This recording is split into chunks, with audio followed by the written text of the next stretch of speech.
Secureworks say they're in the business of securing human progress. From education systems to NGOs, manufacturing to media organizations. Across 75 different countries, Secureworks systems are deployed to protect data and repel hostile hacking attempts. I'm Andrew Wilson and I'm in Davos to talk to CTO Mike Aiello about the growing threat to our data and our operations. Mike, great to see you. Thanks very much indeed for joining us. It's great to be here. First of all, tell us a bit about Secureworks. I mean, the kind of security you provide, what kind of clients you cater for. You've clearly got a global footprint.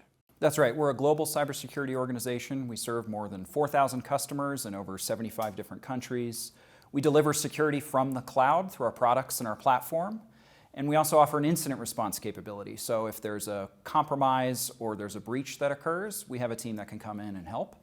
And the way our systems work is that we bring together lots of threat data and we help those organizations filter out the signal from the noise.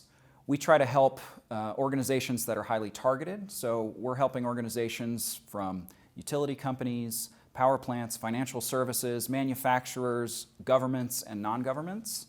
And at the end of the day, we like to think about what we do is build trust in these organizations and so that they can build trust with their stakeholders. And that helps us fulfill our mission, which is to secure human progress. What level is the threat at the moment? What kind of risks do these organizations, small and large, what do they face? You know, the threat landscape breaks into two different groups depending on what type of organization you are. We have state-sponsored threat actors, and then we have cybercrime gangs. Let's start with the cybercrime gangs.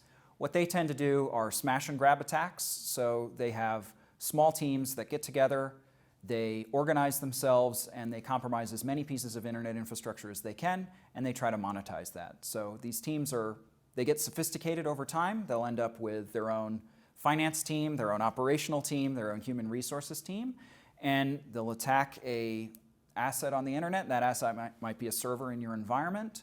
They will deploy ransomware as fast as they can, or they'll perform blackmail given the information that's in the environment. Some statistics about this, because it's the most common one we face. 94% of the activity that we engaged with from an incident response point of view was against these cybercriminal organizations. The amount of time that they take in the last year to deploy ransomware, to deploy their activities, has gone down significantly from hours down about 90 minutes. And we track today with what we call our counter threat unit, more than 175 of these organizations. Now, because of some of the work we do and some of our customers and who their stakeholders are, they face nation-state sponsored attackers. So that's a different threat category, it's a different group. And those attackers do things like gain access to the systems, gain multiple points of access to the systems, and then do nothing for a long period of time. Their game and their mission is really about information exfiltration, espionage, and moving forward a political agenda or trying to change the geopolitical landscape. You know, we've seen attacks against many organizations from state-sponsored actors in 2022, including manufacturing companies, law firms, governments, NGOs. And these organizations are critical for the functioning of our society, and every time they're attacked, it sort of shakes what we believe in as a society, and that's why it's important for us here at Secureworks to be successful in our mission.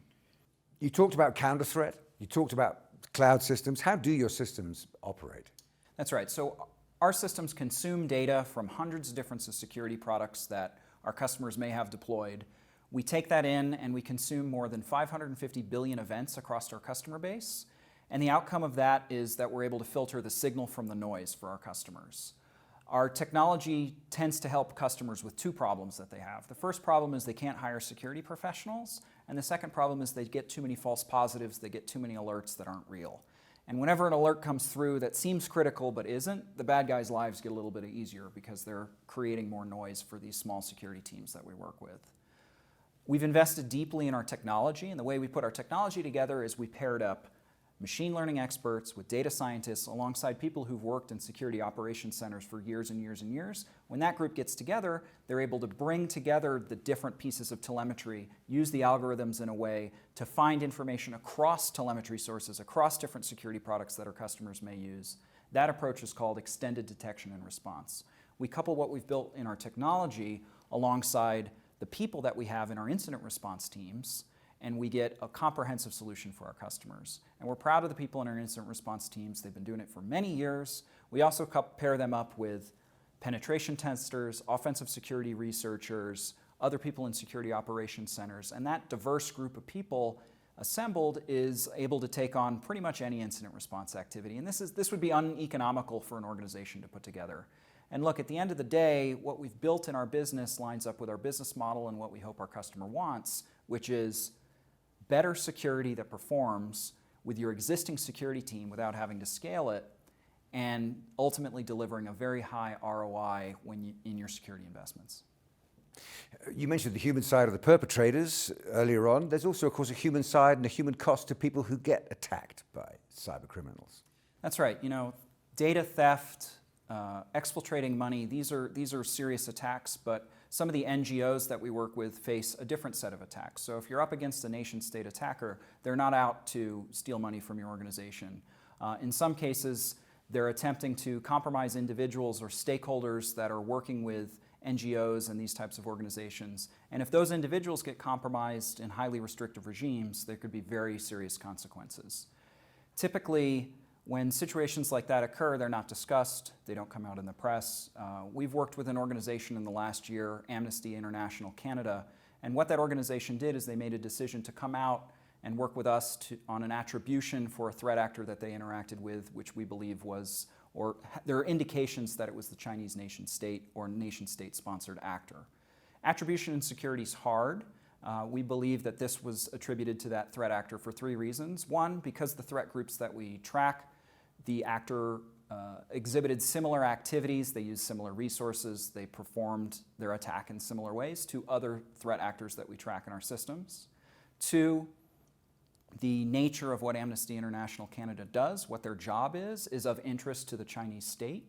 And 3, the approach to the attack and the method of attack and the outcome of the attack to the organization was consistent with a state-sponsored attacker. So there was no attempt at ransomware, there was no attempt to monetize, it was simply information exfiltration attempts to take down the system. And look, if these NGOs aren't able to trust their computer systems, they're not going to be able to achieve their mission, and that's why it's so important for us to be able to help them. I mean, all these perpetrators are going to work every day, as you described. You're going to work every day as well. This is your area of expertise. There's a lot of responsibility on your shoulders.